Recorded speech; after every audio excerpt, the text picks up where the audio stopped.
Greetings to you all and welcome to another episode of Damole News. Hope you guys are doing fine and thank you so much for stopping by. Alright, so before I continue, please help us by liking and sharing this video so that YouTube and Facebook can recommend it to more people. Thank you. So, in an interview with Arise TV, Donu Kogbara expressed her disenchantment with the Labour Party presidential candidate Peter Obi, whom she once supported. She admitted to no longer aligning with obedient movement, citing Peter Obi's lack of visible political aggression and a failure to act as a formidable opposition voice. For Kogbara, this shortfall is particularly disappointing given the mounting challenges in Nigeria, including inflation, hunger, and economic instability, which she feels deserve strong and relentless criticism from opposition figures like Peter Obi. Donu Kogbara acknowledged one positive aspect of President Bola Tinubu's administration, the reduction in herdsmen-related violence,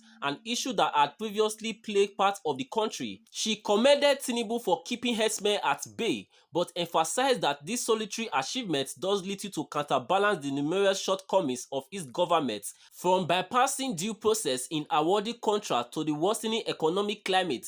Kogbara underscored the urgency of holding the government accountable, a task she believes the opposition has failed to undertake effectively. At the core of Kogbara's frustration is Peter Obi's passive silence and lack of impactful criticism. Despite the government's numerous failings, she feels that Peter Obi's response has been tepid and devoid of the kind of seriously punchy commentary expected from a leading opposition figure. For someone once hailed as a beacon of change, his current performance in her view has been lackluster and disappointing. Alright, I'm going to let you guys watch the interview and I'll be back to conclude the video. And, but the thing that depresses me most is actually not so much what the rank and file senators and House of Reps people do. Well, they're not actually rank and file, are they? Well, I suppose so. That's, I mean, yeah, they're probably the top echelon they are of the the party. upper echelon. Yeah, yeah. That is true. I used the wrong words. It is Peter Obi himself. I just don't understand how somebody who was this sparkling, inspirational figure, who created a movement almost overnight, galvanized the youths, the intellectuals, anybody who had any iota of principle in their bloodstream, at least admired him to some extent, even if they weren't necessarily going to vote for him for whatever reason. I don't understand how Peter Obi has gone from there to there, because as far as I'm concerned, he's like a firework that has turned into a damp squib. He's become so pedestrian. All I see is him making anodyne statements here and there on TV, wearing babariga and going to donate boreholes in Kafanchan or wherever. It's all good stuff. He's still a good guy. But where is the leader that the opposition needs so desperately? And he's not looking like it. In fact, if you look at I accuse the entire opposition, the PDP, for allowing itself to be derailed by my dear friend Nyesom Wike, by the way, I saw him a couple of months ago, and I told him, if I was a PDP Mandarin, I'd have tossed you out by now. So the PDP, j'accuse. I accuse Atiku of spending more time, all this manana, Dubai type of big man type of thing, not really effectively taking on the government. And I blame Peter most of all, because Peter was a shining star. And so many people committed themselves to him emotionally, myself included. I'm not an obedient anymore, to be honest with you, because he's such a disappointment. I mean, there's no aggression. The government is lousy. I mean, pretty much the only good thing I can think that Tinubu has done is keep herdsmen at bay, because I've noticed there hasn't been any herdsmen shenanigans since Tinubu came in. So I congratulate him for that, if indeed it is his, But it's kind of like, there's so many things this government is doing wrong. Contracts being awarded without due process, economic collapse, rampaging inflation, widespread hunger and disillusionment. And, you never hear anything seriously punchy from Peter. Well, in fairness to Peter, there is a lot of stuff that he comes up with, a lot of it on social media. I mean, he doesn't go on traditional media most of the time. That's relatively rare, except when he's sort of maybe at a public event or something. But he does come up with a lot of things challenging the government on social media. The question he's too mild, that you're raising Charles. is whether it's effective enough. He's too mild. Yeah. Well, you see, he should go more for the jugular, basically. He should go. He's got so much. There's so much he could go for, and he would get so much public support if he did. I'm not just speaking for myself, by the way.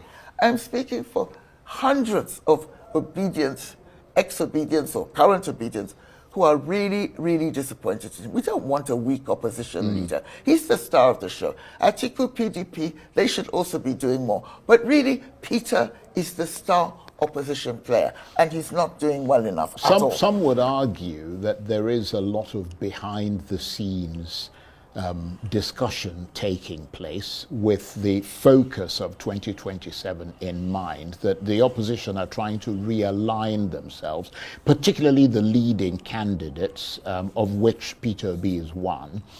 And that once that realignment has been completed and everybody knows where they are and how they're now going to face 2027, what their position is going to be, that you're going to see a much more forceful opposition. What is your reckoning on that? Well, I'm all for, alignments and realignments that will achieve, hopefully, a better result than what we've seen so far. But I still think that we're not going to get the kind of result that is going to be effective against a deeply entrenched and deeply corrupt incumbent party. That basically, maybe Tinubu won the election. I'm not sure he did. Many people think the mandate was stolen.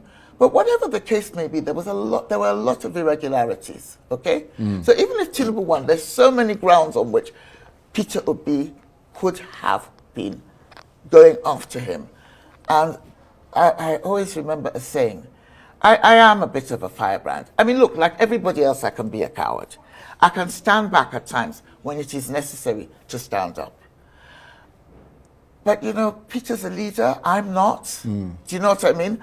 And I just think, to be honest with you, I think it's better to die on your feet than to live on your knees if you're a leader.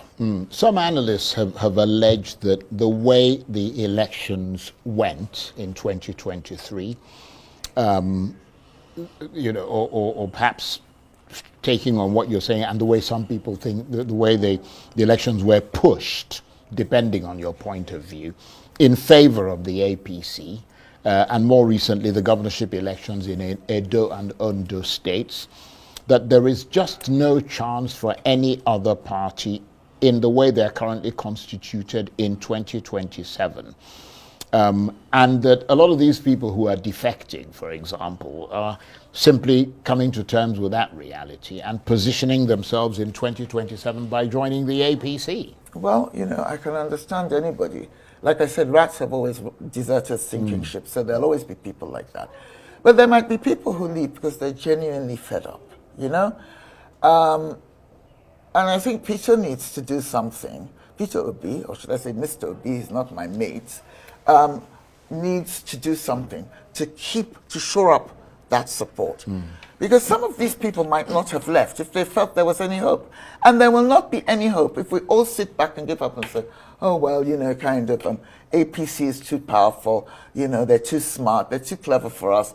2027 is a done deal. It is not a done deal. The global trend in Africa and other countries is for oppositions to have surprise victories, to turn over the status quo. President Assad of Syria has just jumped onto a plane with his family to Syria after his family... to Russia.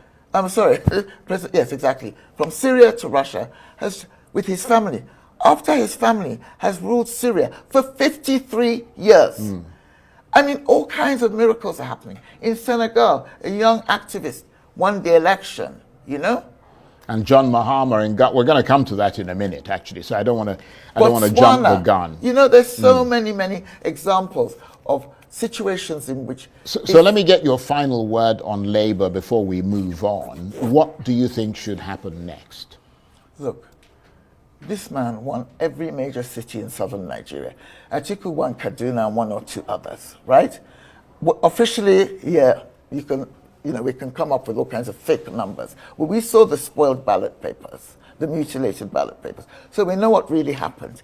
These people have genuine support on the ground in this country. Atiku, Peter, they should do something about it. I mean, someone said to me, oh, well, Peter doesn't want to go to prison. He doesn't want to make too much trouble in case they arrest him. I said, prison was the making of Nelson Mandela. And Tinubu is not a complete animal. He's not going to kill him. So my people, that is it. I saw this news and I decided to share it with you guys. So please let me know your opinion in the comment section, and please help us by liking and sharing this video so that YouTube and Facebook can recommend it to more people. Thank you so much for your time and God bless you. Amen.